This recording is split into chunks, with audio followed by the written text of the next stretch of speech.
मैं कक्षा 12 के बच्चों के लिए एक बहुत से अच्छा चैप्टर लेकर आया हूँ जिसका नाम है वैद्युत द्विध्रुव की निरक्षीय स्थिति में वैद्युत क्षेत्र की तीव्रता। इसके पहले मैं आपको अच्छी स्थिति में तीव्रता में बता चुका था। आज मैं आपको जो टॉपिक है वो है वैद्युत द्विध्रुव की निश्चित स्थिति में वैद्युत क्षेत्र की तीव्रता। अब इसको हम डेरिवेशन कैसे करते हैं। मान लेते हैं हमारे पास एक वैद्युत द्विध्रुव है, एक माइनस क्यू आवेश है, एक पर प्लस क्यू आवेश है और यहाँ पर मिडिल पॉइंट है। चूँकि वैद्युत द्विध्रुव है और वैद्युत द्विध्रुव आप जानते भी हैं इनके जो बीच का डिस्टेंस होता है वो हमेशा 2l होता है, तो यहाँ मैंने 2l ले लिया है। अब यहाँ पर देखिए मिडिल पॉइंट है, इसलिए मिडिल पॉइंट होने के कारण इसके बीच का डिस्टेंस l और इसके बीच का डिस्टेंस l होगा। यहाँ पर आपको जो ध्यान देने वाली बात है कि यहाँ पर आपको दिखाई दे रहा है कि निरक्षीय स्थिति में, अगर निरक्षीय स्थिति में कह रहा है मतलब कि दोनों आवेशों से जो पॉइंट हमें निकालना जहाँ पर हमें तीव्रता है वहाँ पर दूरी हमें समान होनी चाहिए। जैसे अगर हम यहाँ पर एक मिडिल पॉइंट्स होते हुए यहाँ से r डिस्टेंस पर एक मिडिल पॉइंट P लें तो जितना डिस्टेंस इसका यहाँ से होगा उतना ही डिस्टेंस इसका यहाँ से भी होगा। इसलिए मुझे यहाँ पर एक निरक्षीय स्थिति में पॉइंट लेते हैं। अब ज़रूरी नहीं है मैं इसको ऊपर ही ले सकता हूँ, मैं इस पॉइंट को नीचे भी ले सकता हूँ। तो इसको यहाँ से काम करते हैं, माइनस क्यू को बिंदु P से मिलाते हैं और प्लस क्यू को भी बिंदु P से मिलाते हैं। अब देखते हैं कि बीच का डिस्टेंस कितना है। अब जैसे आपने पढ़ा भी होगा, अगर ये आपका L है और ये आपका R है और यहाँ के बीच का कोण अगर थीटा माना गया है तो पाइथागोरस प्रमेय से आपको ये निकलेगा इनके बीच का जो डिस्टेंस आएगा वो निकल कर आएगा L का स्क्वायर प्लस R का स्क्वायर। सेम यहाँ भी होगा L का स्क्वायर प्लस R का स्क्वायर।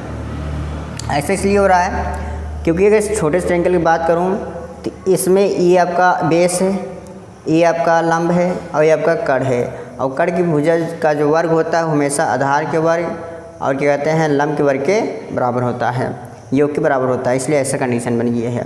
अब हमें पॉइंट P पर निकालना है तीव्रता। तो सबसे पहले माइनस क्यू आवेश के कारण बात करते हैं। तो माइनस क्यू आवेश, सबसे पहले माइनस क्यू आवेश के कारण बात करते हैं।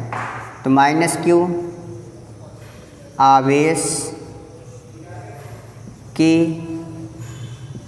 कारण बिंदु P पर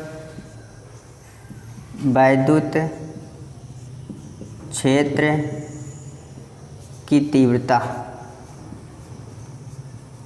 आपको मैंने फार्मूला बताया था E। अब देखिए हमें इस आवेश का निकालना है तो एक काम करते हैं, यहाँ से हम इसके कारण हो गया तो E1 हो जाएगा और इसके कारण आपका E2 मान लेते हैं इस आवेश का। तो E1 यहाँ से आपको निकलेगा 1/4 एप्सिलॉन नॉट K, चूँकि Q लिया है मैग्नीट्यूड होता है Q अपान बीच का डिस्टेंस L का स्क्वायर प्लस R का स्क्वायर। अब बीच का वर्ग होता है इसलिए यहाँ पर वर्ग। सेम टू सेम इसी तरह प्लस Q आवेश के कारण बिंदु P पर वैद्युत क्षेत्र की तीव्रता। यहाँ से बात करेंगे तो E2 होगा। तो 1/4 एप्सिलॉन नॉट K उस आवेश कारण Q हो जाएगा। अब बीच का डिस्टेंस L का स्क्वायर प्लस R का स्क्वायर का होल वर्ग। ये कंडीशन आपकी बन जाएगी। अब एक इसके कारण हो गया, एक इसके कारण हो गया, इतनी बात तो हो गई। यानी कि एक आपका E1 निकल गया, दूसरा हमारे पास E2 निकला। ये हमारे पास दो तीव्रताएं हमारे पास निकल गई हैं। अब बच्चों में इस पर मैग्नीट्यूड निकालना है, यानी हम परिणामी तीव्रता निकालना है।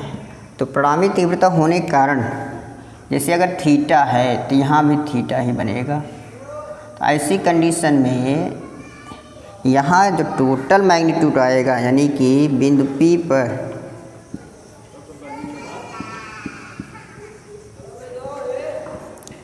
कुल तीव्रता जो आएगा वो E बराबर E1 cos theta plus E2 cos theta, क्योंकि एक डायरेक्शन इसके बेस में इसका घटक होगा और एक इसके बेस में इसका अभिसरण घटक होंगे जिसके लंबवत घटक भी, पर लंबवत घटक जो होंगे बच्चों वो आपकी डायरेक्शन अपोजिट होते हैं, इसीलिए वो निरस्त हो जाएंगे, लेकिन आपका जो क्षैतिज घटक है वो आपस में जुड़ जाएगा।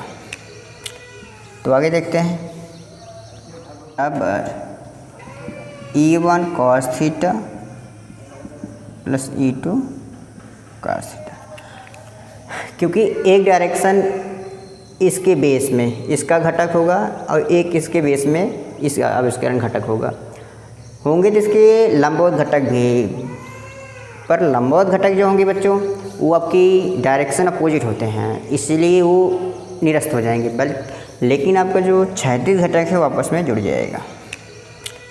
तो आगे देखते हैं। E बराबर cos थीटा दोनों कॉमन मिल सकता है, इसलिए cos थीटा कॉमन कर सकते हैं। E1 plus E2 cos theta. अब E1 के मान जो आए हैं आप उसको रख सकते हैं 1/4 पाई एप्सिलॉन नॉट के, यहाँ वर्ग लगाया गया, वर्ग हटा देते हैं, L का वर्ग R का वर्ग प्लस यहाँ भी वर्ग लगाया गया है 1/4 पाई एप्सिलॉन नॉट के Q/L का वर्ग प्लस R का वर्ग। इतनी सी बात हो गई। ओके,